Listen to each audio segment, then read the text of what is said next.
Hello दोस्तों, आज हम करेंगे टीजीटी साइंस में केमिस्ट्री का चैप्टर 4 रासायनिक बंध में हमने इससे पहले कंप्लीट कराए थे आपके पास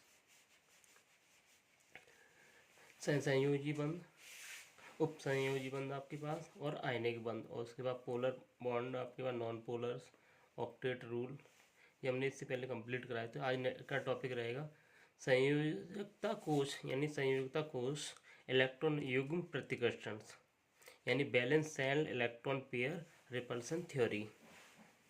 तो देखिए इसमें ये होता क्या है, यानी किसी अणु की आकृति, यानी किसी कोई आपके पास एटम है उसकी आकृति केंद्रीय परमाणु के यानी कि सेंट्रल एटम के आसपास उपस्थित संयोजी कोश इलेक्ट्रॉन युग्मों की संख्या पर निर्भर करती है। यानी इसके संयोजी कोश में कितने इलेक्ट्रॉन रिपल्सन कर रहे हैं उस पर निर्भर करती है। यानी वही आपके पास ये भी बताता है कि ये कंडक्टर है, इंसुलेटर है आपके पास, या सेमीकंडक्टर्स। नेक्स्ट देखें, केंद्रीय परमाणु के संयोजी कोश में उपस्थित इलेक्ट्रॉन युग्म एक दूसरे को प्रतिकर्षण यानी रिपल्सन फोर्स अप्लाइड करते हैं, क्योंकि उनके इलेक्ट्रॉन युग्म पर ऋणात्मक आवेश होता है। यानी उसके जो इलेक्ट्रॉन एक जैसे इलेक्ट्रॉन होते हैं उनका सभी पर कैसा आवेश होता है, रिपल्सन। ये इलेक्ट्रॉन युग्म त्रिविम में इस प्रकार व्यवस्थित होने का प्रयत्न करते हैं कि उनमें प्रतिकर्षण बल कम से कम हो, यानी उसके न्यूक्लियस के अराउंड इस प्रकार रिवॉल्व करते रहते हैं कि जिससे उनके बिटवीन रिपल्सन फोर्स कम से कम रहे। इस स्थिति में इनमें इनके मध्य अधिकतम दूरी होती है, और रिपल्सन कम होगा तो इस कंडीशन क्या है, या रिपल्सन फोर्स कम होगा इसका मीन्स क्या, डिस्टेंस क्या होगी, बहुत ज़्यादा रही होगी। तो नेक्स्ट आगे देखिए, इलेक्ट्रॉन युग्म के बीच प्रतिकर्षण अन्योन्य क्रिया निम्नलिखित क्रमों में घटती है। यानी इलेक्ट्रॉन युग्मों के बीच में जो प्रतिकर्षण बल होता है उसकी अन्योन्य क्रिया निम्न क्रम में घटती है। यानी एकाकी युग्म और एकाकी युग्म यानी एक सेम एक जैसे। एकाकी युग्म यानी वो युग्म होते हैं जब किसी एटम पर इलेक्ट्रॉन तो प्रेजेंट होते हैं परंतु वो बॉन्ड बनाने में पार्टिसिपेशन नहीं करेंगे, तो उन्हें हम क्या एकाकी युग्म बोलेंगे। तो एकाकी युग्म और एकाकी युग्म इनके लिए आपके पास अन्योन्य प्रतिकर्षण क्रिया क्या होगी,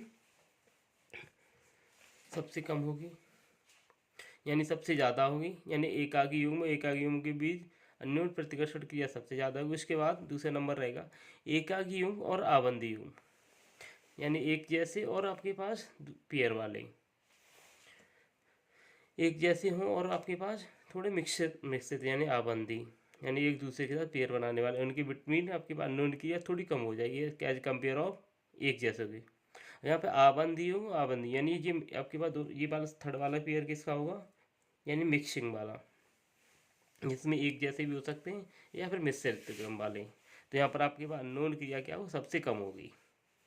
तो यहाँ पर एग्जाम्पल लिखा है, लीनियर पेयर्स हो सकते हैं, लीनियर पेयर और बाईपेयर्स हो सकते हैं, बाईपेयर्स।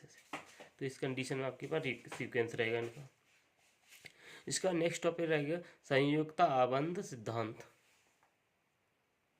तो नेक्स्ट टॉपिक रहेगा संयुक्ता आबंध सिद्धांत यानी बैलेंस बॉन्ड थ्योरी।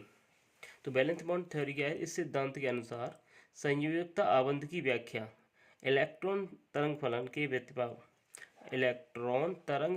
के अतिव्यापन के आधार पर की जाती है। यानी आपके पास जो बैलेंस बैंड थ्योरी आपके पास, इस सिद्धांत के अनुसार संयुक्ता आबंध की व्याख्या इलेक्ट्रॉन तरंग फलन के अतिव्यापन के आधार पर की जा सकती है। यानी इलेक्ट्रॉन किस तरीके से रिवॉल्व कर रहे हैं उसके अकॉर्डिंग इसकी व्याख्या कर सकते हैं।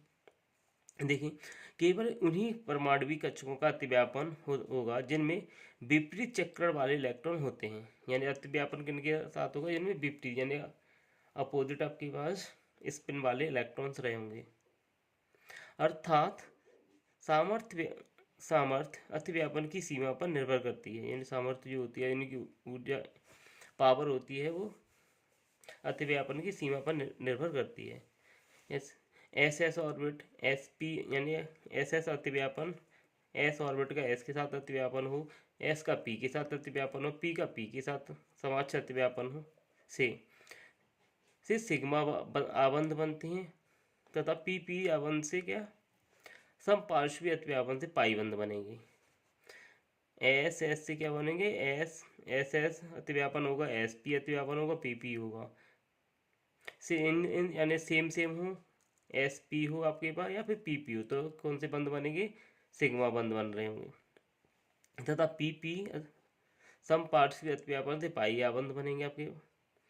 आबंध सामर्थ्य के क्रम PP हो तो समाच्य होगा, SP हो, PP की आपके पास सामर्थ्य सबसे ज़्यादा होगी, SP की थोड़ी कम होगी, और SS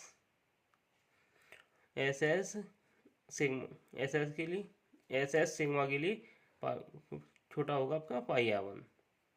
इसके बाद नेक्स्ट रहेगा आपके पास संकरण यानी हाइब्रिडाइजेशन। तो हाइब्रिडाइजेशन हम नेक्स्ट वीडियो में कंप्लीट करेंगे, इसके टाइप्स देखेंगे किस तरीके से हाइब्रिडाइजेशन होता है। आज का ये वीडियो आपको अगर अच्छा लगा तो चैनल को लाइक करें, सब्सक्राइब करें। Thank you watching the video.